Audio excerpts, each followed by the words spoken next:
Hello friends, this is Sangam Fooding. Welcome back to my channel Pharmacy. Friends, in this video I am going to talk about Leblol injection.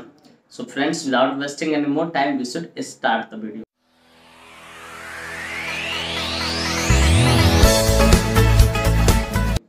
Friends, video को शुरू करने से पहले कुछ बातें मैं यहाँ पे शेयर करना चाहूँगा जो कि आपके लिए एक तरह से वार्निंग है। फ्रेंड्स, यह वीडियो सिर्फ जानकारी के उद्देश्य से बनाई जा रही है। इस वीडियो को देखने के बाद कोई भी इंजेक्शन आप खुद से इस्तेमाल न करें, कतई सेल्फ मेडिकेशन न करें।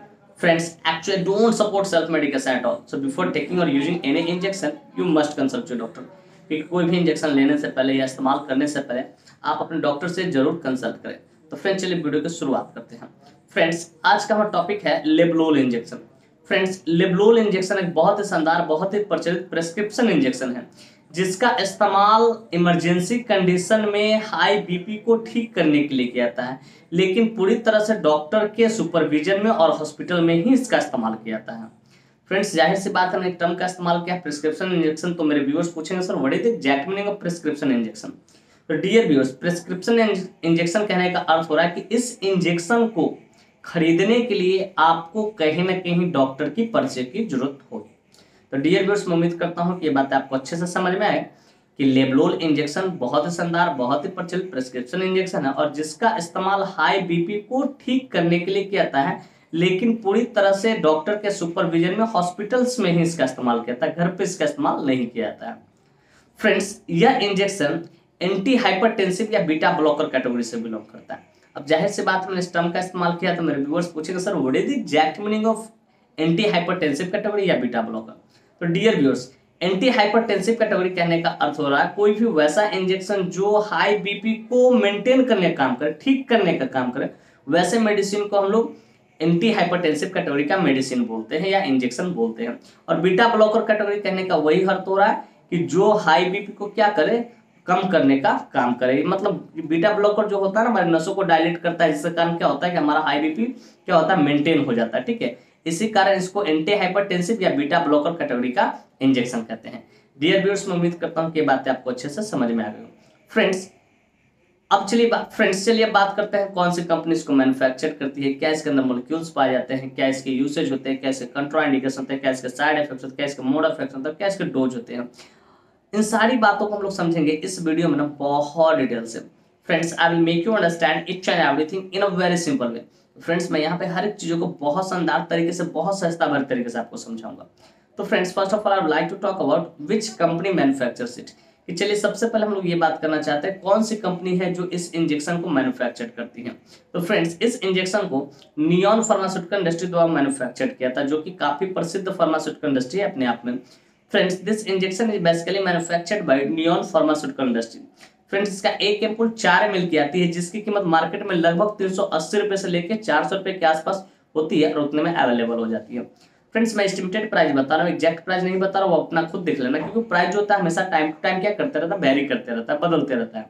तो फ्रेंड्स, मैं उम्मीद करता हूँ कि ये बातें आपको अच्छे से समझ में आ गई कि कौन सी कंपनी इसको मैन्युफैक्चर करती है और इसका एक एम्पुल कितने ml की आती है और क्या इसका एस्टिमेटेड प्राइस होता है। फ्रेंड्स, चलिए बात करना चाहेंगे इसके मॉलिक्यूल्स के बारे में, which molecule is basically found in this injection. कि बेसिकली ये जो इंजेक्शन होता है उसके अंदर कौन सा मॉलिक्यूल्स पाता है। तो फ्रेंड्स, बेसिकली इसके अंदर, मतलब इस इंजेक्शन के अंदर सिंगल मॉलिक्यूल लेवेटालोल 20 मिलीग्राम पाया जाता है, जिसका इस्तेमाल हाई बीपी को ठीक करने के लिए किया जाता है। कि अगर किसी का बीपी बहुत ज्यादा हाई हो तो उसको ठीक करने के लिए इसका इस्तेमाल किया जाता है। और इसका लेवेटालोल 20 मिलीग्राम पाया जाता है। इसका मतलब each ml contains 5 mg लेवेटालोल। कि 1 ml में कितना लेवेटालोल पाया था, 5 mg मिलीग्राम लेवेटालोल इसमें पाया था। तो फ्रेंड्स, मैं उम्मीद करता हूँ कि ये बातें आपको अच्छे से समझ में आ गई। फ्रेंड्स, चलिए बात करना चाहेंगे इसके यूसेज के बारे में, कहाँ कहाँ इसका इस्तेमाल किया था या डॉक्टर कब इनको प्रिस्क्राइब करते हैं या किन तरह कंडीशन में इसका इस्तेमाल किया जा सकता है, किस तरह के डिजीज में इसको दिया जा सकता है। Friends, let us talk about the usage of this injection. इस इंजेक्शन की यूसेज को समझते हैं। तो फ्रेंड्स, नंबर 1 इसका यूसेज है ट्रीटमेंट ऑफ हाई बीपी। अगर किसी पेशेंट का हाई बीपी है, ठीक है, तो उसको कंट्रोल करने के लिए इसका इस्तेमाल। हाई बीपी कहने का ऑलमोस्ट मेरा अर्थ हो रहा है कि जैसे आपने लैसिक्स वगैरह इंजेक्शन दिया, फिर भी बीपी रिड्यूस नहीं हो रहा है, कम नहीं हो रहा है, ठीक है, 200/100 है, 200 सिस्टोलिक और 100 डायस्टोलिक है, वो कम नहीं हो रहा है लैसिक्स वगैरह चलाने के बाद भी, तब इसका इस्तेमाल किया जा सकता है, इस इंजेक्शन का इस्तेमाल किया जाता है। ठीक है, फिर treatment of severely increased BP, कि अचानक से अगर बीपी बहुत ज्यादा बढ़ गया हो, सिवियरली हो मतलब पुराने समय से चल रहा हो कि बीपी इसका हाई रहता है, तो उसको कंट्रोल करने के लिए इसका इस्तेमाल करें। जैसे इमरजेंसी कंडीशन में कोई पेशेंट आता है, ठीक है, और इसका बीपी बहुत ज्यादा हाई हो रहा, क्या बहुत ज्यादा हाई हो, जिसके कारण हो सके स्ट्रोक हो सकता है, हार्ट अटैक आ सकता है, ठीक है, ब्रेन स्ट्रोक, ब्रेन डैमेज होने का चांसेस हो सकता है, ठीक है। तो उस कंडीशन में जैसे उसका बीपी मान लीजिए 220/220 है या 200/120 है, तो उस कंडीशन में तो वहां पे बीपी को कम करने के लिए इमरजेंसी कंडीशन में डॉक्टर इसका इस्तेमाल कर सकते हैं, जिसको बोलते हैं सिवियरली इंक्रीज बीपी। फिर कहते हैं सिवियरली इंक्रीज बीपी एक और जगह पे इसका इस्तेमाल करता है, जरा उससे भी मैं आपको समझा दूं ताकि आपको अच्छे समझ में आ जाए कि इस इंजेक्शन का इस्तेमाल ओटी में भी किया जाता है। ओटी मतलब ऑपरेशन थिएटर में ड्यूरिंग ऑपरेशन, कि ऑपरेशन के दौरान अगर किसी पेशेंट का बीपी बहुत ज्यादा हाई हो जाता है, ठीक है, जैसे 200/100 हो जाता है या 220/120 हो जाता है, तो अगर ऐसा करके होता है तो उस समय भी डॉक्टर बोलते हैं इस इंजेक्शन को देने के लिए। और ये मेरा पर्सनल एक्सपीरियंस है कि जब भी मैं ओटी के अंदर रहता हूँ तो मैं मॉनिटरिंग करते रहता हूँ। जो अगर 200 प्लस बीपी अगर जाता है, सिस्टोलिक का डायस्टोलिक 100 के आसपास में रहता है, 100 के आसपास में, तो मैं इस इंजेक्शन को देता हूं डॉक्टर के सुपरविजन में, सर जैसे बोलते हैं उसके हिसाब से मैं इसको देता हूं। तो ड्यूरिंग ओटी का ये बहुत महत्वपूर्ण इंजेक्शन, इस बात को याद रखिएगा कि अचानक से अगर बीपी इंक्रीज हो जाए तो उसको डाउन करने के लिए इसका इस्तेमाल किया, ताकि पेशेंट को ड्यूरिंग ऑपरेशन हार्ट अटैक ना आए, ठीक है, ब्रेन डैमेज ना हो, स्ट्रोक ना है, उसको इस सबको कंट्रोल करने के लिए। तो ओटी में भी इस इंजेक्शन का इस्तेमाल कहता है कि अगर ओटी में किसी को हाई बीपी हो गया तो उसको कंट्रोल करने के लिए इसका इस्तेमाल किया जाता है। कैसे देना है उसमें हम आगे बात करेंगे, उस पर आगे चर्चा करेंगे। फिर ट्रीटमेंट ऑफ इक्लैम्सिया। इक्लैम्सिया एक तरह का डिजीज है जिसमें प्रेग्नेंट लेडी को प्रेगनेंसी के दौरान हाई बीपी होना शुरू हो जाता है। इक्लैम्सिया एक समझिए कि एक डिजीज है जो प्रेग्नेंट लेडी में, ठीक है, वो क्या था, प्रेग्नेंट लेडी के अंदर हाई बीपी होना शुरू हो जाता है। मतलब कोई लेडी प्रेग्नेंट है और उसको हाई बीपी होने लगे, ठीक है, और उसमें आपको चमकी देखने को मिले, समझिए वो इक्लैम्सिया है। तो इक्लैम्सिया को भी ठीक करने के लिए इसका इस्तेमाल किया था। हालांकि इक्लैम्सिया का मेन ट्रीटमेंट ये नहीं है, ये सिंपली इसका इस्तेमाल हाई बीपी को लो करने के लिए, मेंटेन करने के लिए इसका इस्तेमाल किया था इक्लैम्सिया में। पर्पस इसका यही है, लेकिन उसके लिए मैग्नीशियम सल्फेट वगैरह चलते हैं, मैग्नीशियम सल्फेट इंजेक्शन चलते हैं, उस पर भी मैंने वीडियो बना रखी है, अपने चैनल पर जाइए, विजिट कीजिए, देखिए बहुत जानकारी मिलेगी आपको। तो फ्रेंड्स बेसिकली इतने सारे जगहों पर इसका इस्तेमाल किया था। और मैं एक बहुत जानकारी की बात आपके साथ शेयर करना चाहता हूँ, जो हाल ही फिलहाल की मेरी घटना एक्सपीरियंस है, जिसे मैंने एक्सपीरियंस्ड किया है कि एक लेडीज जो प्रेग्नेंट थी, उसका बिफोर LHCH उसका बीपी मैंने खुद गेज किया, 140/100 आ रहा था, 140/100 आ रहा था। फिर भी ऑपरेशन के दौरान भी उसका बीपी कम नहीं हो रहा था। तो ऑपरेशन तो सेफली तरीके से हो गया, जो सर थे उनके एनेस्थेटिक जो सर थे, ठीक है, उनके देख रेख में ऑपरेशन तो सक्सेसफुल। ऑपरेशन के बाद भी लैसिक्स वगैरह देने के बाद भी बीपी नहीं कम रहा था। तो लैबेटालोल में तो यही इंजेक्शन लैबलोल मैंने IVPD उसको 2 ml सुबह शाम दिया, फिर भी बीपी डिक्रीज नहीं हो। तो कहीं ना कहीं मेरे दिमाग में हिंट्स किया कि ये कहीं ना कहीं मैग्नीशियम सल्फेट का केस है। तो उसके बाद मैंने जाके मैग्नीशियम सल्फेट दिया, 4 एम्पुल इस कमर पे, 4 एम्पुल इस कमर पे दिया, तब जाके बीपी डिक्रीज हुआ।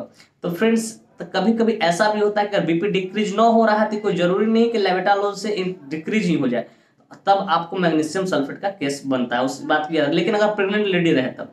तो फ्रेंड्स मैं उम्मीद करता हूँ कि बातें आपको बहुत अच्छे तरीके से समझ में, कि मेरा एक्सपीरियंस से आपको कहीं ना कहीं कुछ सीखने को मिल गया हो। तो फ्रेंड्स बेसिकली इतने सारे जगहों पे इसका इस्तेमाल किया था, लेकिन सिंपली समझा जाए तो इसका इस्तेमाल हाई बीपी को लो करने के लिए किया जाता है।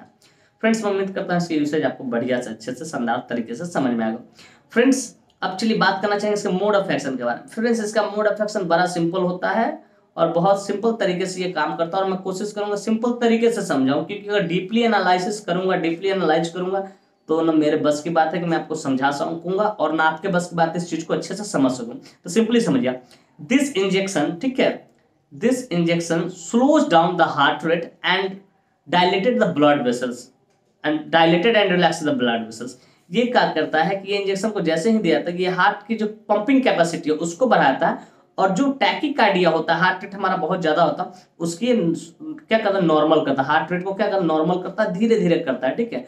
और जो हमारा ब्लड वेसल है, जो नैरो होने के कारण बीपी बढ़ता है, तो उसको एक डायलेट करता है, जिससे ब्लड वेसल क्या होता है, चौड़ा हो जाता है, जिससे ब्लड का जो फ्लो होता है मेंटेन हो जाता है, ब्लड वेसल रिलैक्स हो जाता है, जिससे हाई बीपी क्या होता है, ठीक हो जाता है।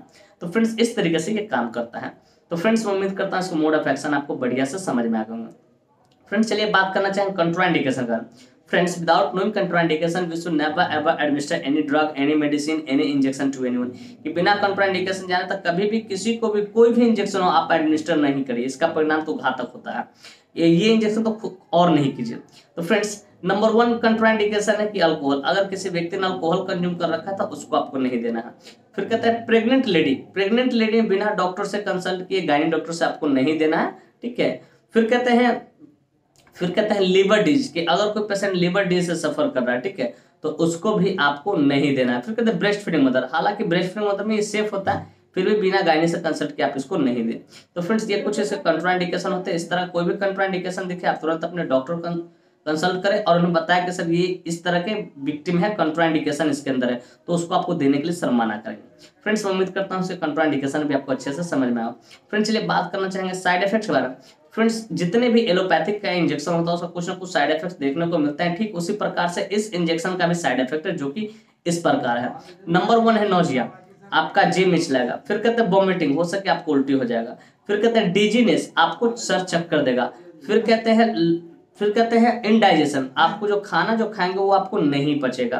फिर कहते हैं पेरिथेसिया एक तरह का डिजीज है जिसमें होता है कि हमारे हाथ पैर में प्रिकिंग होता है, चुभने लगता है, सुई की तरह नीडल लाइक प्रिक होता है, ठीक है, सुई की तरह चुभता है, तो ये भी इसका साइड इफेक्ट है। फिर कहते हैं एडिमा, हो सके आपका जो हाथ पैर उसमें स्वेलिंग आ सकता है। फिर कहते हैं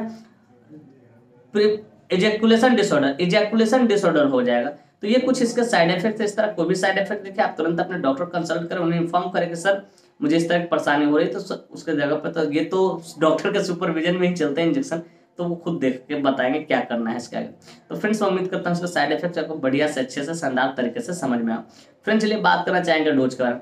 फ्रेंड्स, डोज हमेशा डिपेंड करता है एज पे, सिविरिटी पे, जेंडर पे, ठीक है, बॉडी वेट पे, सारी चीजों पर डिपेंड करता है। लेकिन मैं यहाँ डोज 2 तरीके से बताऊंगा, ठीक है, ये कब कैसे क्या देना है, ठीक है। तो फ्रेंड्स, मैं ये डोज हमेशा एडल्ट के लिए बता रहा हूँ, बच्चों के लिए नहीं बता रहा हूँ। कि अगर किसी के एडल्ट का बीपी बहुत ज्यादा बढ़ा हुआ है तो आप उसको इस तरीके से देते हैं, 2 ml IVBD दे सकते हैं, ठीक है। अगर सिस्टोलिक 200 है, डायस्टोलिक समझिए 170 से ऊपर है सिस्टोलिक, ठीक है, नहीं सुन रहा, नीचे नहीं आ रहा है, तो उसको दे सकते 170 या सीधा मोटा मोटी मान लो 200 सिस्टोलिक है, डायस्टोलिक 100, तो उस समय 2 ml IVBD दे सकते हैं इस इंजेक्शन को। और अगर वैसे आप नहीं दे सकते, पूरा 4 ml आप चलाना चाहते हो, तो 100 ml NS के साथ डाइल्यूट करके IV स्लोली कर दीजिए आप इस इंजेक्शन को। तो इस तरीके से दिया था। और एक और जानकारी की बात बता दूं, इस इंजेक्शन को सिर्फ IV ही इस्तेमाल करते हैं। आप खरीदेंगे इस इंजेक्शन को, देखेंगे उस पर लिखा है IV यूज ओनली, कि IV ही इसे इस्तेमाल करें। तो फ्रेंड्स, मैं उम्मीद करता हूँ कि इसके डोज भी आपको बढ़िया से अच्छे से शानदार तरीके से समझ में आएगा। फ्रेंड्स, मैं उम्मीद करता हूँ कि बातें बिल्कुल शानदार तरीके से आपको समझ में आएगा कि लेबलोल इंजेक्शन क्या होता है, कौन सी कंपनी इसको मैन्युफैक्चर करती है, क्या इसके अंदर मॉलिक्यूल्स पाए जाते हैं, क्या इसके यूसेज होते हैं, या कब इसको दिया जाता है, कब दिया जाना चाहिए, क्या इसके मोड ऑफ एक्शन होता है, कैसे कंट्राइंडिकेशन होता है, क्या इसके साइड इफेक्ट और क्या इसके डोज होते हैं। और साथ में ये भी उम्मीद करता हूँ कि ये वीडियो काफी इन्फॉर्मेटिव, काफी इंटरेस्टिंग, काफी जबरदस्त लगी होगी आपको, और मेरे इस वीडियो से आपको बहुत कुछ सीखने को मिला हो। फ्रेंड्स, वाकई में मेरी वीडियो इन्फॉर्मेटिव, इंटरेस्टिंग और जबरदस्त लगी हो तो hit the like button, subscribe my channel and don't forget to share it with your medical friends and common friends. Thank you for watching this video, bye bye, take care, फिर मिलते हैं next video में। तब तक के लिए स्वस्थ रहिए, मस्त रहिए, ख्याल रखिए अपना और अपने परिवार का। थैंक यू, धन्यवाद।